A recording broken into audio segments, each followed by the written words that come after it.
こんにちは、テリーです。こんばんは、ゆっくりです。ご視聴ありがとうございます。ありがとね。さて前回は、要塞に突入しました。色々心の迷いがありましたが、エンダードラゴンを討伐するための全ての準備が完了です。いよいよ最後の時を迎えるのね、二人目のテリーの。いえ、その件はプレイ前に考えを改めました。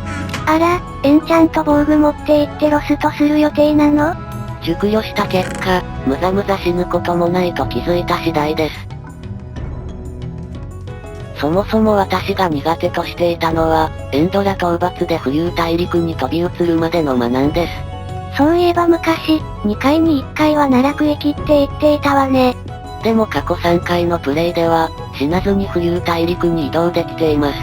今やエンダーパールで飛び移るのが私の中で常識となっているんです。でも、前作と前々作では別の原因で死んでいたわよ。かぼちゃかぶってできた四角から奈落に突き落とされたのと、矢が尽きて自害しようとしたら解釈つかまつられたのと。両方とも対策済みです。かぼちゃは被りませんし、矢はフォースタック持参しています。そういえば最近エンダーマンに殺されるパターンがなかったわね。そろそろじゃないの？それで昔死んだのは防具が弱かったからなんです。その対策として、手掛けにダメージ軽減4のチェストプレートに着替えました。防具一つで足りるかしら？危ない時でもエンチャント防具のおかげでギリギリ助かった、みたいなイメージが湧いているので大丈夫なはずです。さて大陸の真ん中に移動できれば。よし乗り切った。これで堂々一発クリアを狙えます。さてあとは、エンダーマンの視線に気をつけつつ、浮遊大陸の端に近づかないよう気をつければ万全です。そして隙を見てエンダークリスタルを。うおー。隙は疲れるものなのね。なお最近50メートルスナイパーを狙ったばかりで、弓の勘がさえ渡ってうおー。エンダーマンが吹っ飛んでいったわね。ちなみに弓なのですが、本当にかつてないほど調子がいいです。外れてるじゃないの。まあ100発100中まではいかないですが、なんかこうクリスタルを見て、あ、狙えるな、という手応えをひしひしと感じるんです。本当に調子いいのね。おかしいわよ。何度か50メートルスナイパーに失敗したおかげで鍛錬が積めたんです。結果的に良かったのね。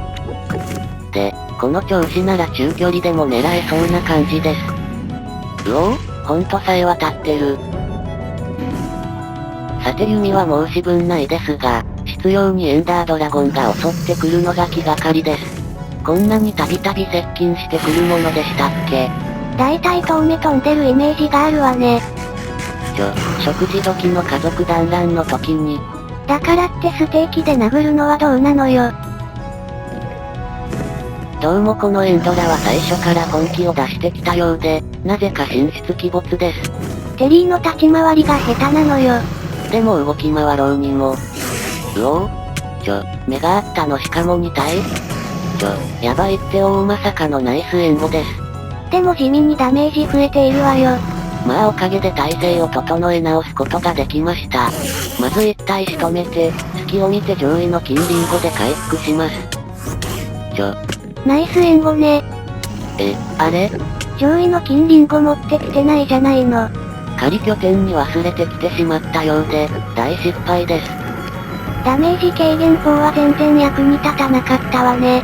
エンダーマン2体とエンドラの波状攻撃には耐えきれないことが分かりました。色々反省点が多い初戦でしたが、でもまあ初戦で死ぬことなんて何日も前から織り込み済みでした。プレイ開始直前になって気の迷いで死なないと思っただけだものね。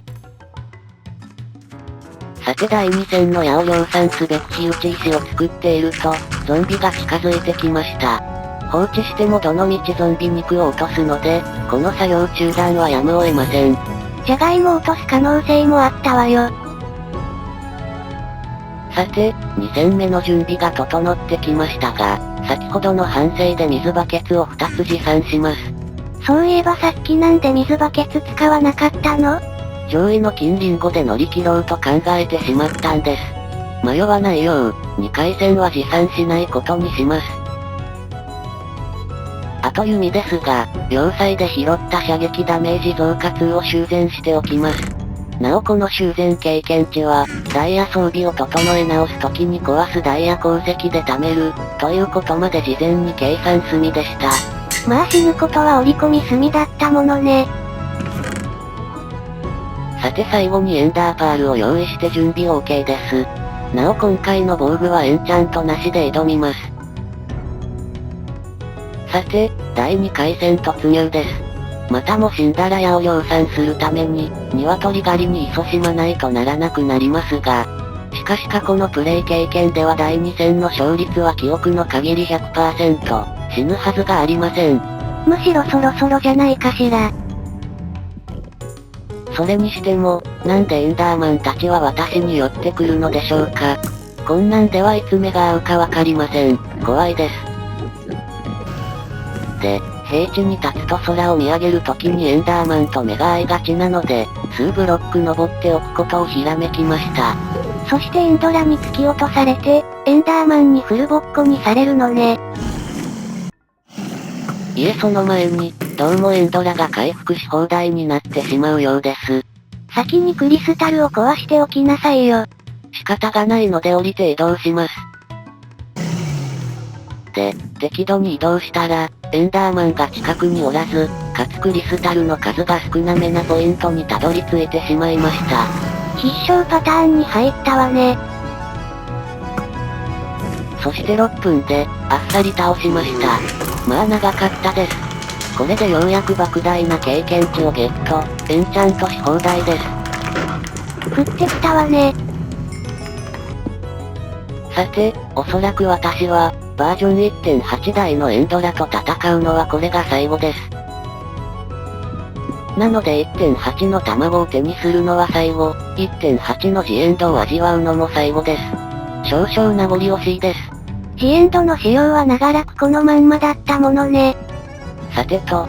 では早速、エンドストーンをかき集めにかかります。感動のエンディング迎えてからにしなさいよ。どうせ飛ばすので感動なんてありません。そして20分経過して、エンドストーンを15スタック集め終わりました。どうでもいいけどどこ掘ってるのよ。エンドクリスタルの塔の下です。天井が使えていると落ち着くんですよね。さて、ついでにあの黒曜石も回収してしまいたいのですが、今手持ちの無印のツルハシでは100個集めるだけで970秒かかるんです。というわけで、今は建築材集めはおしまいにします。これそういう実績解除だったの？表示されていた通りです。さて仮拠点を撤去し終わったら、久々にピラミッド拠点に戻ります。さて拠点に戻ってアイテム整理をしているところです。エンドストーンは必要な建築材が揃いましたが、本棚がまだまだなんです。要塞をもう一つ掘り当てることを想定しているのよね。はい。もし残りの本棚をクラフトするとしたら、サトウキビが4000個以上必要になるんです。さて、二つ目の要塞に行く前に怒涛のエンチャントをこなしてしまいます。経験値がまたゼロになる前に使わないとね。正直さすがに要塞探索で死ぬとは思えないですが、やはり万が一のことを考えてしまいます。今後一度に大量の経験値を集められる機会はないものね。で、どんなエンチャントを取得するかですが、将来のプレイを見通して方針を立てています。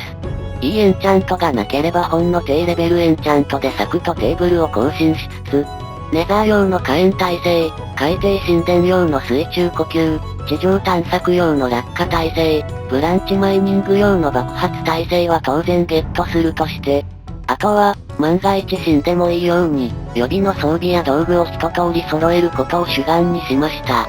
やっぱりもう一度死ぬことは織り込んでいるのね。自分を客観視すれば当然のことと言えます。で、結果としては、剣以外は大体思うようなエンチャントを揃えることができました。